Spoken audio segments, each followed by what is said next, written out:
Hey everyone, welcome back to Bear's Workshop. In today's video, we're going to be talking about a question that keeps coming up. Why is Nikola being so quiet? A lot of viewers have asked us in the comments and elsewhere on social media. And Nikola is posting videos a bit sporadically, but a recent video of theirs had over 150,000 views. That tells me many people want to see more. There's definitely an audience for this. Everything I'm going to tell you is based on my opinions. I have no insider information, and no one from Nikola or Wallbridge is slipping me notes, and they haven't confirmed anything I'm saying, nor given me any opinion on this. Though I bet a lot of you will agree with what I have to say. Maybe this is directed at the people on the fence, or maybe the haters.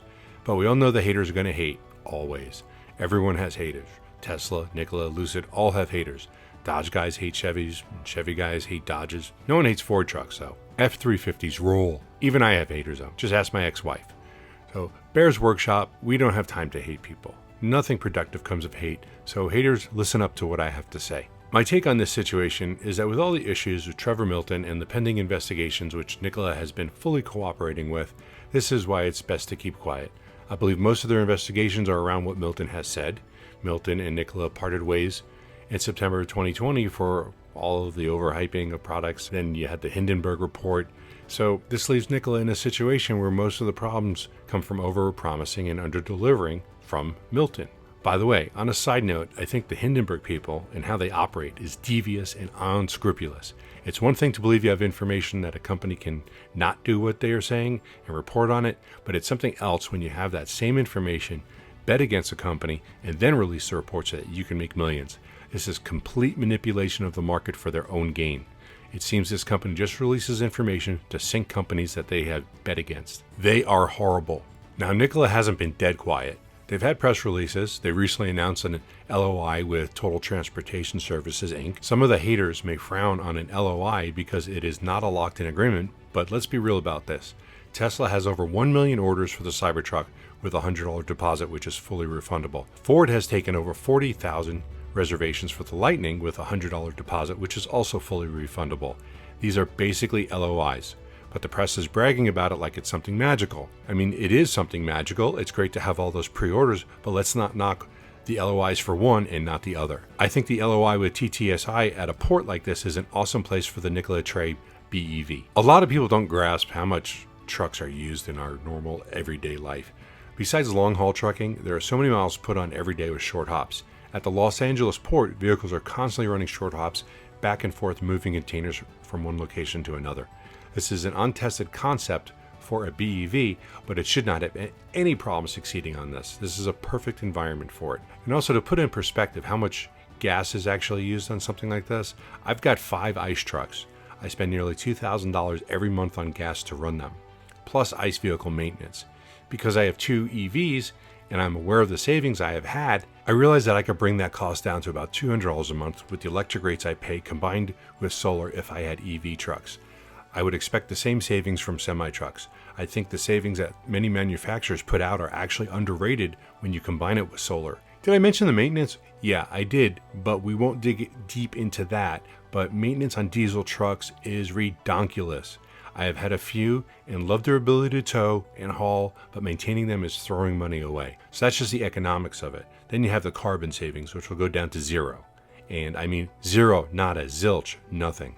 In the last video Nikola put out, Mark Russell and Kim Brady talked about how they are making progress with the hydrogen ecosystems and the partnerships they have created. We have seen updates on the truck, and it looks like great progress is being made. The previous video to that showed a few prototypes being tested. This was great to see, and you can see the employees are extremely devoted to changing the world we know. The uphill testing was great to see, and the fully loaded test at 82,000 pounds was impressive. Investors do want to see more of these videos, but at the same time, Nikola's focused on getting these trucks to production. So what is the best way for Nikola to handle this? Well, you certainly don't want to keep over-promising. I believe the folks at Nikola are now putting all their efforts into building the trucks and making them the best that they can. I've seen Nikola people at the factory checking on progress. I know that people still have their hearts in this. There was one Sunday when we went out to fly, expecting no one to be there, and we saw people in the structure. We actually called Wallbridge, the contractor, to make sure they were aware that someone was there.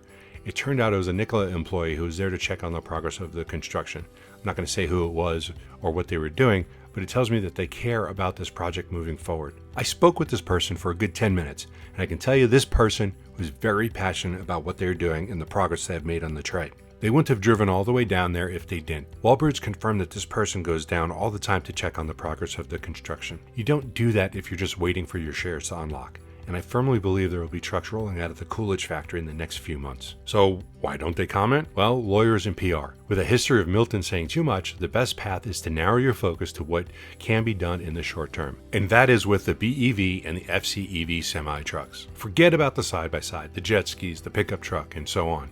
I personally don't think that is where hydrogen should be. Semi-trucks work well with hydrogen. Sandy Monroe, one of the smartest guys out there related to car construction, has done a video on this with E is for electric. Let's take a look at what he has to say.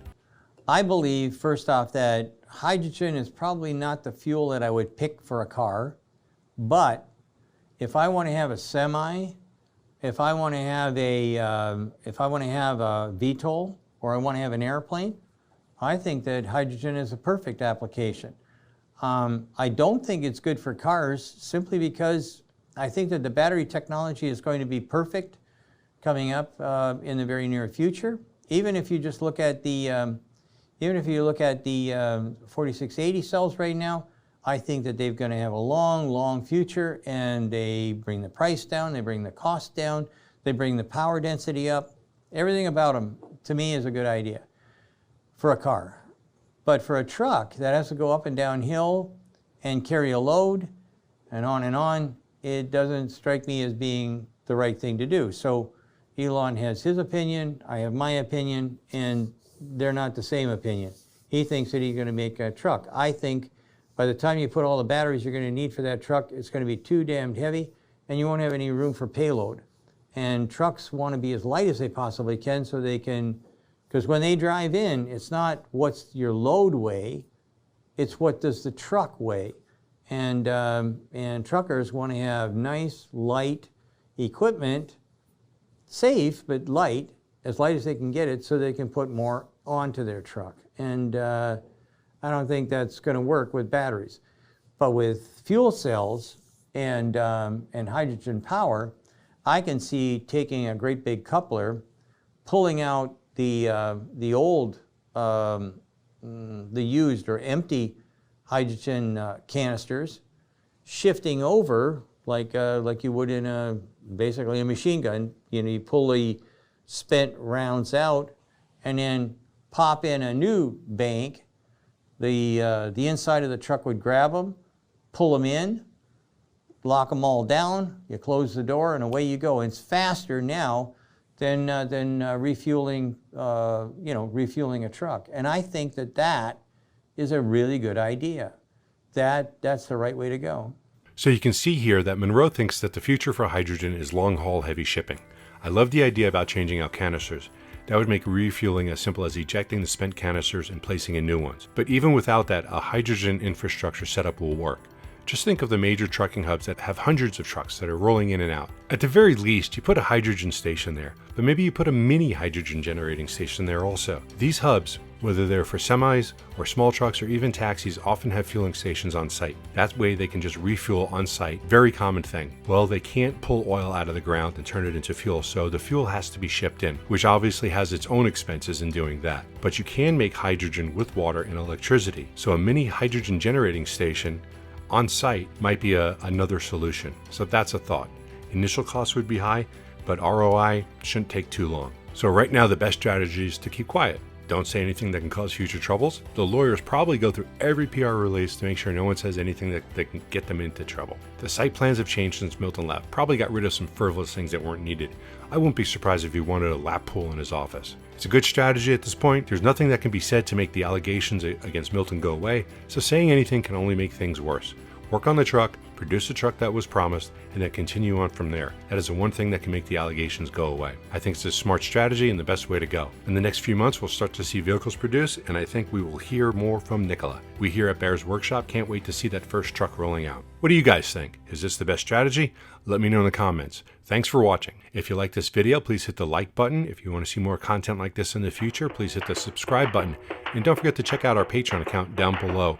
It's patron supporters that help us keep this channel going. Thanks, and bye-bye.